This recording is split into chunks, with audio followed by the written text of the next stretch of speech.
most of the things I do is normally first times for me because I try to do as many things as possible, like keep my range very, very broad in a sense. Like I don't want to be stuck down to one medium, one style of painting, one kind. I want to do anything and everything I possibly can.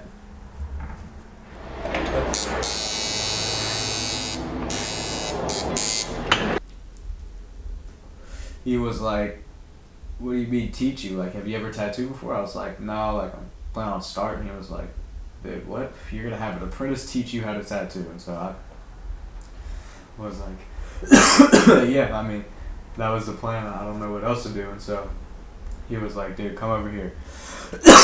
Showed me all his machines, probably around $2,000-3,000 worth, and he was like, "You bought an $80 piece of equipment, and all these are worth over $2,000. Like, you should not tattoo somebody with that." Like, he just was like, "Do not do it." And I was like, "All right."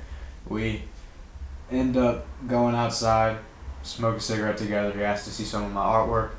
I pull up some pictures on my phone, show him, and he's just instantly asked me. It was like, "Look, I'll offer you an apprenticeship. Like, I really like your artwork. Like, I know you've never tattooed before, but I can teach you. I've been tattooing for over 43 years. Like, if you're gonna do it, like, this would be the spot to do it." We go inside. He shows me the agreement. I take it home. I think about it for a day, and I just thought to myself, like, if I said no to this opportunity, like, I would have really regretted it.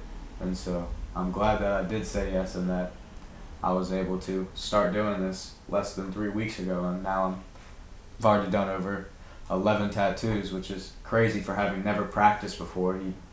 I started, and 3 days later, he had someone come in, and he was like, "All right, you're tattooing this person." I'm like, "What the fuck?" Like, what number tattoo was I? You were number 3.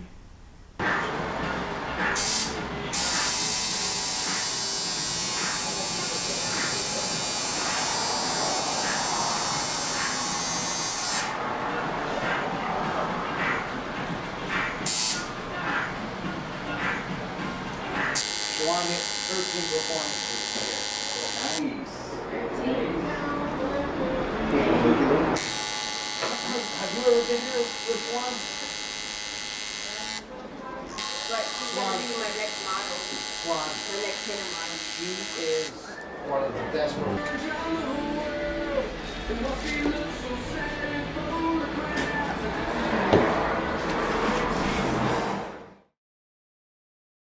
A week before Katrina, my dad actually committed suicide, and me and my mom and my sister, we were coming back from the store, and we get to the house, and my mom tells me and my sister to go say hi to your dad. So we go to the bedroom, and the door's locked, and there's a note on the door.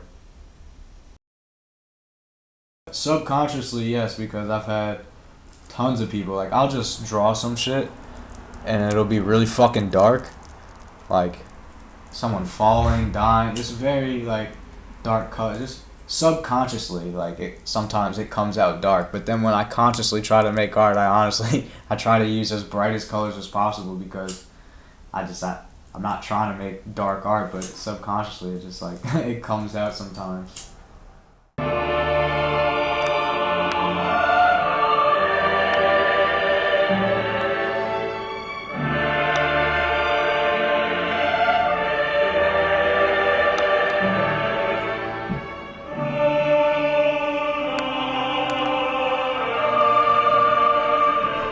Create art sober, and it's cool and all, but, like, it's just a lot cooler doing it high. You know? Yeah. I mean, I don't want to sound like a fucking jerk off or anything, but, like, it's just more fun. It's the brain juice flowing. Good music is key too. Again, that probably is going to be my last time painting on clothes for a while. I'll probably will just stick to shoes and other things. And another good thing about, like, trying anything and everything is you really find out what you do and don't like, so that you can take what you like and really just apply yourself to it and get good at it. Like, that's my way of thinking. If I do something, I know pretty much immediately if I'm gonna like it or if I'm gonna fucking hate it.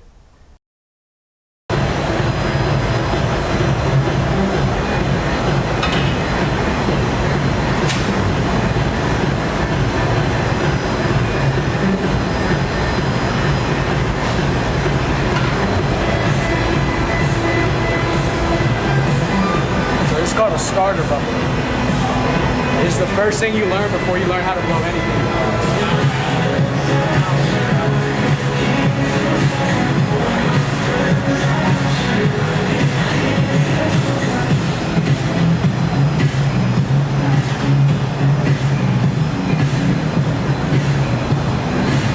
Student records, they have a form you fill out. I did that, but here's the thing.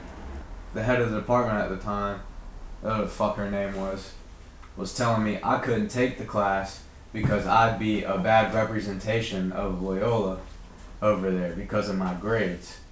Look, like, this is a representation of me, not my grades, like, not my character, like, my art and who I really am. Like, my grades do not determine how I will represent the school over there. That's making an assumption. Like, shit was ridiculous. And so I finally was able to get someone higher than her to pass off on the form. And so I was allowed to take the class. It's about a king, a queen, and a tooth fairy. But the idea behind it is the king and the queen can't really have kids, and the tooth fairy doesn't have any parents. So they talk to this old man who's kind of like the wise man for the king and queen, and he goes out and he finds the tooth fairy and brings them back, and they have a family now. So it's kind of about adoption and whatnot. It's got that second symbolism and meaning. That's really cool. It was when the wizard meets him first. I'm probably gonna paint over this face and redo him, but yeah, dude.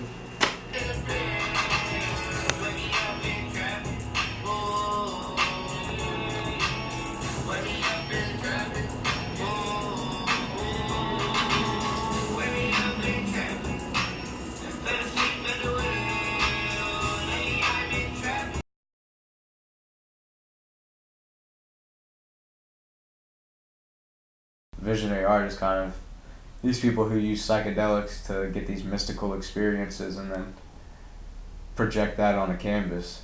And I love that shit. I incorporate it into some of my artwork. I just find that this visionary art is the new surrealism in a sense. So